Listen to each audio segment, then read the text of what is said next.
میں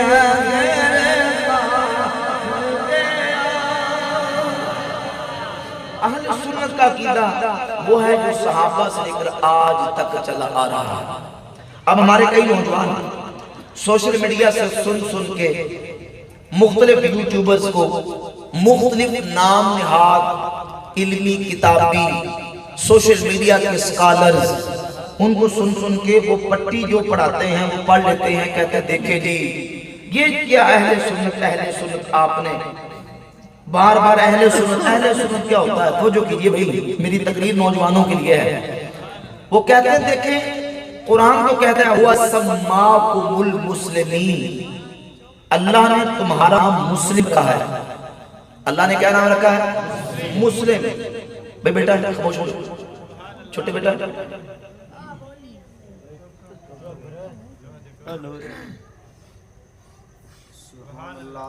کہتے ہیں کہ دیکھیں قرآن کہتا ہے اللہ نے تمہارا نام مسلم رکھا ہے, تو پھر اپنے آپ کو اہل سنت کیوں کہتے ہو؟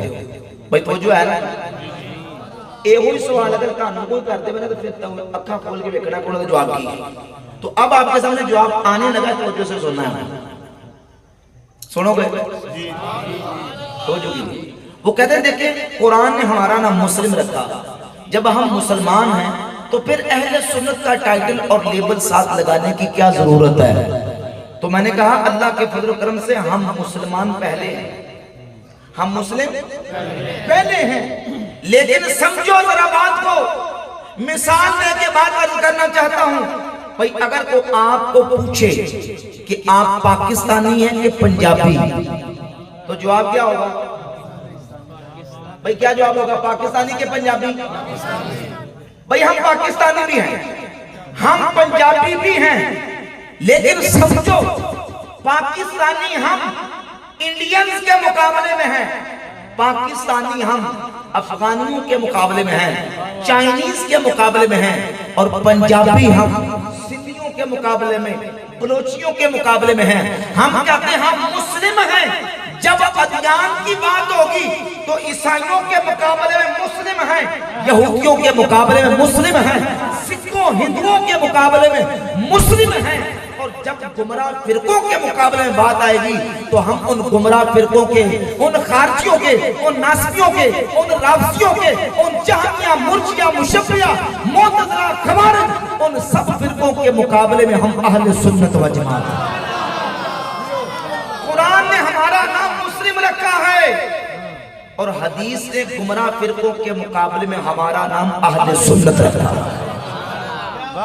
سنن نبی داؤد کی حدیث ہے 4607 نمبر, میرے کریم آقا علیہ السلام نے فرمایا من یعش منکم بعدی فسیرا اختلافا کثیرا, تم میں سے جو میرے بعد زندہ رہے گا وہ کثیر اختلافات دیکھے گا. حضور فرماتے ہیں علیکم بسنتی وسنت الخلفاء المہدیین الراشدین, تم پر میری اور میرے خلفاء مہدیین الراشدین کی سنت لازم ہے. کن کی سنت لازم ہے؟ اللہ کے نبی کی سنت, خلفاء راشدین کی سنت. ہم کہتے ہیں اللہ کے نبی کی سنت والے اور خلفاء راشدین کی سنت والوں کو اہل سنت کہتے ہیں. کیونکہ ایک طبقہ وہ ہے نا جی جو خلفاء راشدین کو سرے سے مانتا. بھئی بڑی ڈسٹربنگ ہو رہی ہے, بچے سامنے بیٹھے ہیں نا, مجھے تکلیف ہوتی ہے, گفتگو کرنے میں پریشانی ہوتی ہے. رضوان چپ کرائے نے اٹھا پیچھا. نعرہ تکبیر, نعرہ رسالت, نعرہ تحقیق, مل کے نعرہ حیدری, نعرہ غوثیہ, علماء اہل سنت, انجمن گدائے مصطفیٰ, نعرہ تحقیق, نعرہ حیدری. بھئی اللہ کے نبی کی سنت والے اور خلفاء راشدین کی سنت والے. اب ایک طبقہ وہ ہے جو خلفاء راشدین کی سنت کو کیا ماننا ہو تو خلفاء راشدین کو ہی سرے سے نہیں مانتے, بلکہ 12 کتابوں کے حوالے پیش کر سکتا ہوں. روافض کی اپنی معتبر مسند کتابوں کے اندر لکھا ہے, اس میں رجال کشی شامل ہے, تفسیر عیاشی شامل ہے, تفسیر البرہان شامل ہے, اور اس کے اندر ملا یعقوب کلینی کی الکافی شامل ہے. روافض کی 12 کتابوں کے اندر موجود ہے. نعوذ باللہ تعالی نقل کفر نباشر ان کا عقیدہ تو یہ ہے کہ اللہ کے نبی صلی اللہ علیہ وآلہ وسلم کی دنیا سے پردہ کر جانے کے بعد صرف 4 مسلمان باقی بچے تھے، باقی سارے کافر ہو چکے تھے، نعوذ باللہ۔ وہ کہتے ہیں سارے صحابہ کافر مرتد ہو گئے، صرف 4 مسلمان باقی بچے تھے جن کا یہ عقیدہ ہو وہ خلفائے راشدین کو مانتے ہوں گے؟ بولے نہیں۔ حضور فرماتے ہیں علیکم بسنتی وسنت الخلفاء المہدیین الراشدین، میری سنت تم پر لازم، میرے خلفاء راشدین کی سنت لازم۔ سنن ابی داؤد میں، حدیث ابن ماجہ میں، مشکات المصابیح میں، جامع ترمذی میں، المصدق حاکم میں، مسند احمد بن حنبل میں، المعجم الصغیر میں، حدیث کی 12 سے زائد کتابوں میں 18 صحابہ اس حدیث کے راوی ہیں۔ میرے آقا نے فرمایا الا ان من قبلکم من اہل الکتاب افترقوا علی سنتین و سبعین ملہ، خبردار تم سے پہلے جو امتیں اور ملتیں قومیں تھی وہ 72 فرقوں میں بٹ گئی، وَإِنَّ هَذِهِ الْمِلَّةَ، اور میری یہ امت 73 فرقوں میں بٹ جائے گی، سنتان و سبعون فی النار، 72 جہنم میں، وَوَاحِدَةٌ فِي الْجَنَّةِ، اور ان 73 میں سے 72 جہنم میں اور ایک جنت میں ہوگا۔ صحابہ نے پوچھا حضور وہ ایک جنت میں جانے والا کون ہے؟ جامع ترمذی میں لفظ موجود ہے، میرے آقا فرماتے ما انا علیہ و اصحابی، ما انا علیہ، بھئی جس پر میں ہوں اور میرے صحابہ جس عقیدے پر، جس طریقے پر، اور ابو داؤد کے الفاظ ہیں، کریم آقا علیہ السلام نے فرمایا ہی الجماعت، وہ جماعت ہوگی، بولی وہ کیا ہوگی؟ اہل سنہ، نبی کی سنت والے، خلفائے راشدین کی سنت والے، اور ہی الجماعت، وہ 73 میں سے جو جنت میں جانے والا فرقہ وہ جماعت ہوگی۔ اور حضور فرماتے ہیں علیکم بالجماعت، ترمذی کی 165 نمبر حدیث ہے، علیکم بالجماعت وَإِيَّاكُمْ وَالْفُرْقَةَ، جو جماعت کو چھوڑ کر فرقے بنیں گے ان فرقوں سے بچ جاؤ، جماعت کے ساتھ لگ جاؤ۔ اب ان حدیثوں سے نتیجہ کیا نکلا؟ ان حدیثوں سے نتیجہ یہ نکلا کہ امت کے اندر اختلاف ہوں گے، انتشار ہوگا، افتراق ہوگا، بڑے لوگ پیدا ہوں گے، وہ جو کیجئے بھئی جوانوں، بڑے لوگ آئیں گے اور ایسے ایسے لوگ آئیں گے، دعوے ان کے قرآن کے ہوں گے، دعوے ان کے حدیثیں پڑھنے کے ہوں گے، لیکن قرآن اور حدیث سے ان کا کوئی تعلق نہیں ہوگا، وہ دین سے ایسے نکلے ہوئے ہوں گے جیسے تیر شکار کو لگ کے پار نکل جاتا ہے۔ اب سمجھے میں انشاءاللہ نتیجے پر آنے والا ہوں۔ بھئی دیکھئے وہ کہتے ہیں دیکھیں 73 فرقے ہوں گے تو ہونا تو یہ چاہیے کہ جو جماعت جنت میں جائے وہ ہو جو قرآن زیادہ پڑھتی ہو، تو جو ہے بھئی ہونا تو یہ چاہیے کہ جو قرآن زیادہ پڑھتے ہوں، جو حدیثیں زیادہ پڑھتے ہوں، جو ٹیبل پہ بخاری مسلم رکھ کے لیکچر دیں، وہ جنتی ہونا چاہیے۔ میں توجہ ہے آپ وہ ہونا چاہیے جو حدیثوں کے انٹرنیشنل نمبر بتائے وہ جنتی ہونا چاہیے، جو قرآن کی آیتوں کے ایک سورت کا آیت کا نمبر بتائے وہ جنتی ہونا چاہیے۔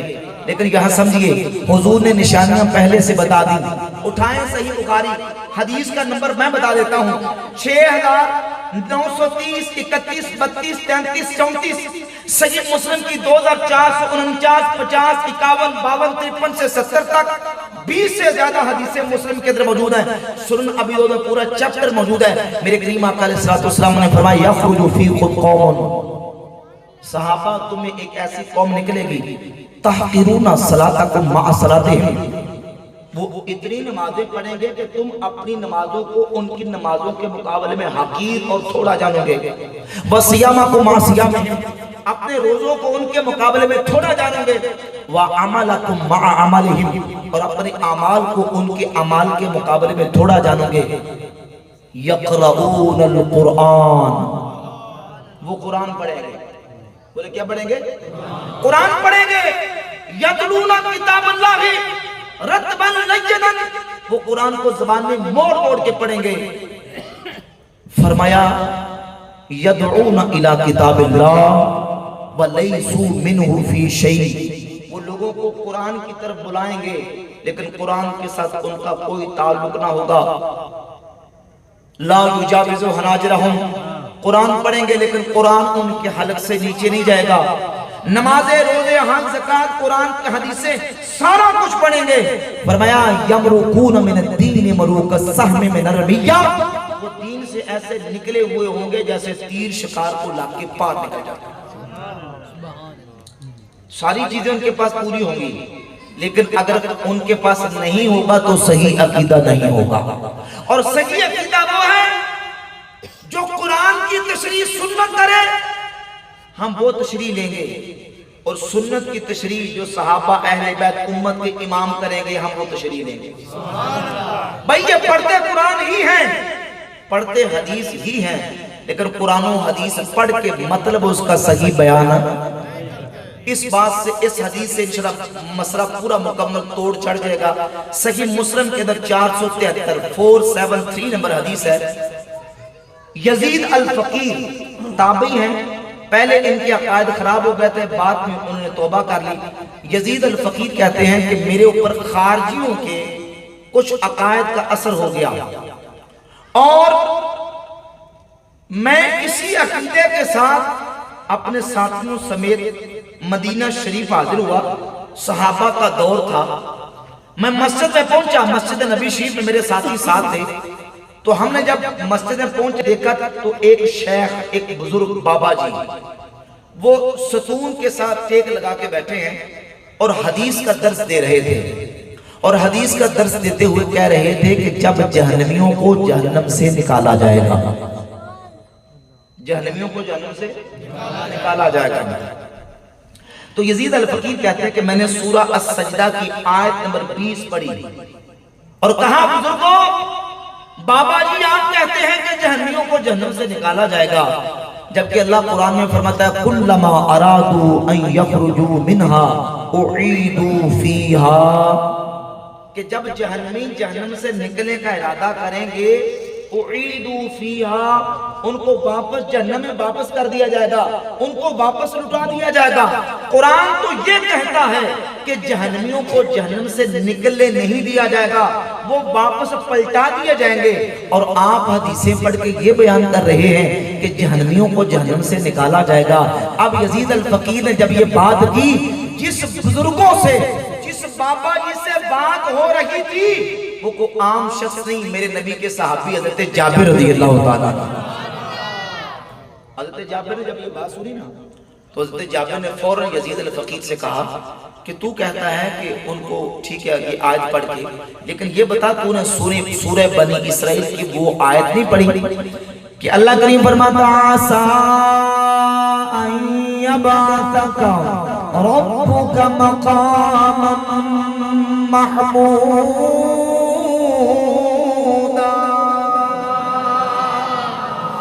حبیب آپ قریب، آپ کا رب آپ کو مقام محمود پہ کھڑا کر دے گا. تو نے یہ آیت نہیں پڑھی؟ یہ مقام محمود کیا ہے؟ یہ مقام شفاعت ہے، جہاں رب کے حبیب کھڑے ہو کے گناہگاروں کی شفاعت کریں گے.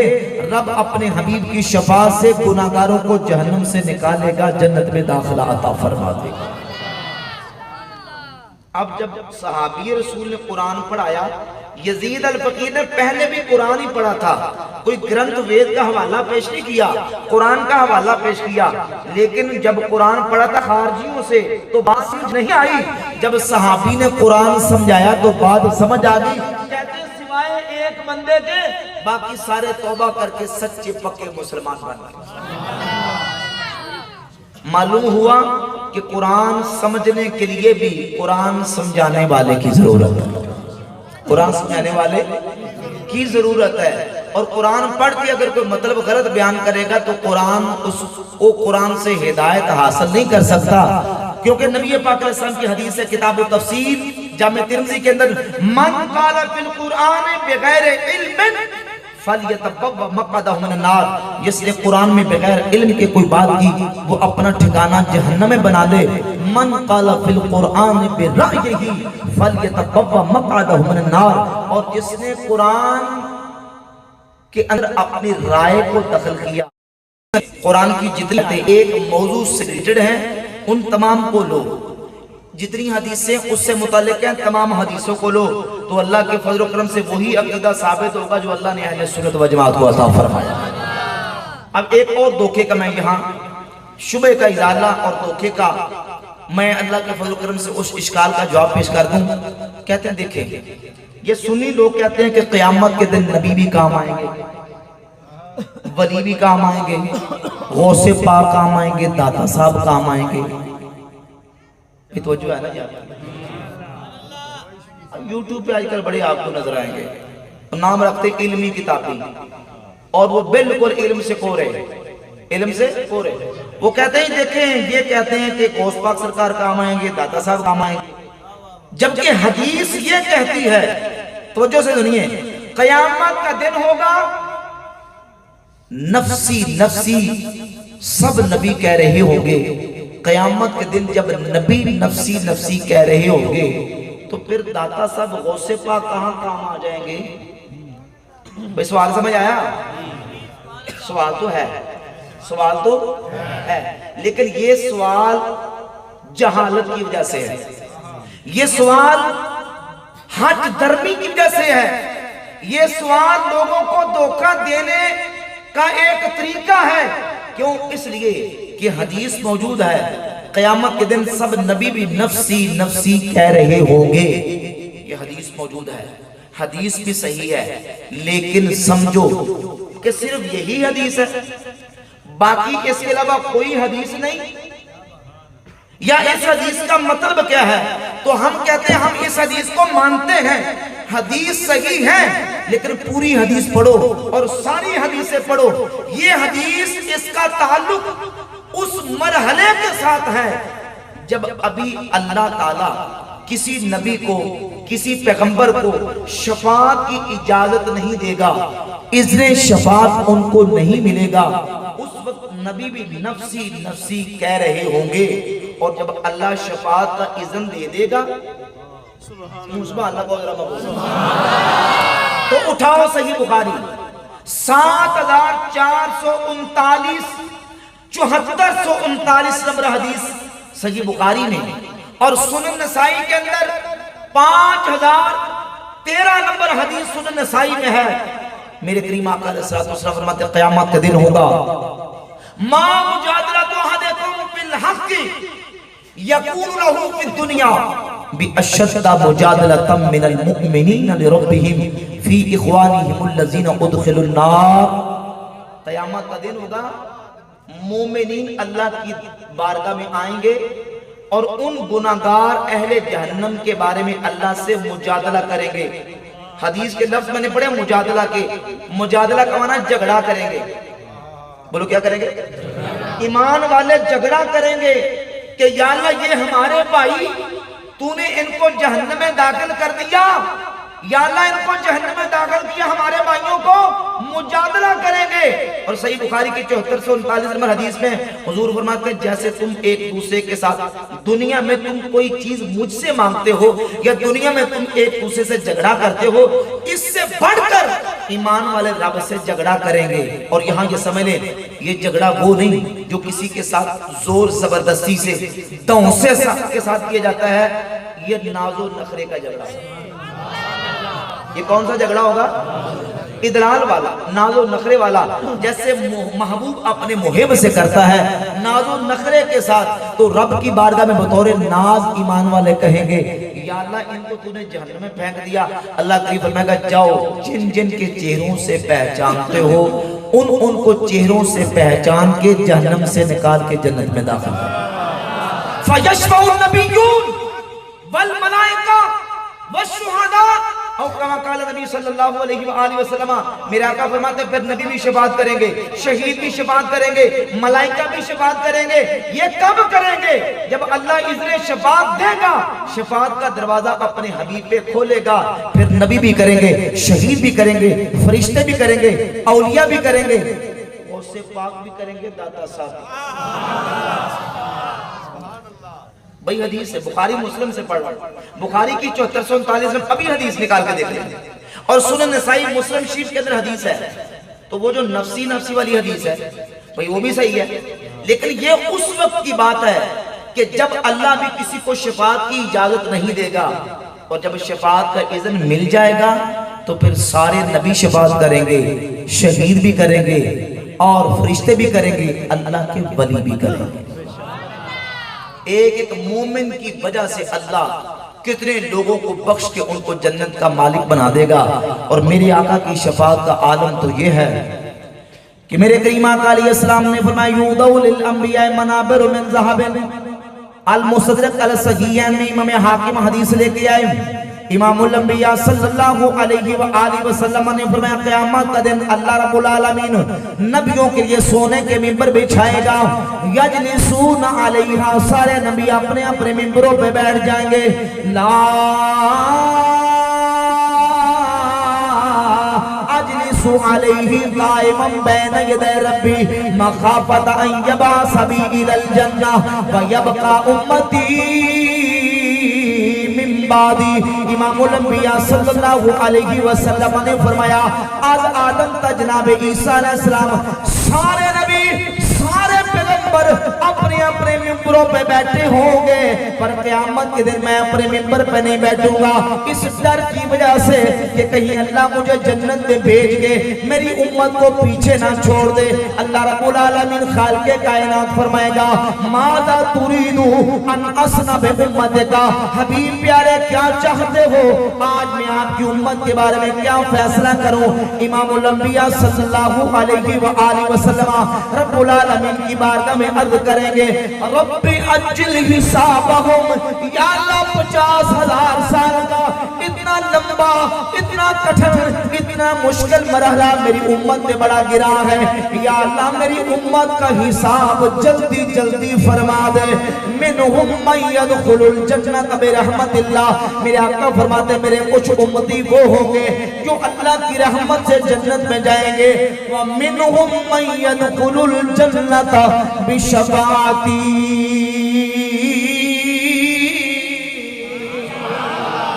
اور کچھ میرے غلام وہ ہوں گے جن کو میں شفاعت کر کے رب سے جنت لے کے، حضور اپنے غلاموں کو جنت لے کے دیں گے۔ اور حضرت سلطان فرماتے ہیں بے بسم اللہ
سارا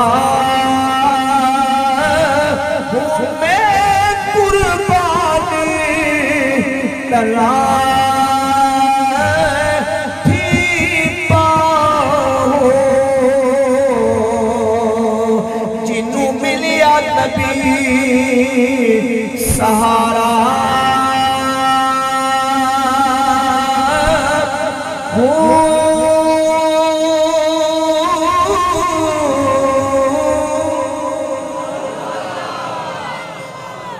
نال شفاعت سرور عالم چھٹ سی عالم سارا، چھٹ سی عالم سارا۔ اور حضور کی شفاعت کا عالم تو یہ ہے کوئی کلمہ پڑھ کے یہ کہے نا کہ بھئی نبی ولی کوئی کسی سے کم نہیں ہونے، تو جو کیجئے پھر اس کے اپنے مقدروں کی بات ہے۔ میرے آقا کریم علیہ السلام کی شفاعت تو وہ ہے کہ قیامت کے دن نبی بھی اللہ کے محبوب کی طرف دیکھ رہے ہیں۔ بلند آواز سے کہیں سبحان اللہ۔ حوالہ سن لیں، صحیح مسلم کی حدیث ہے،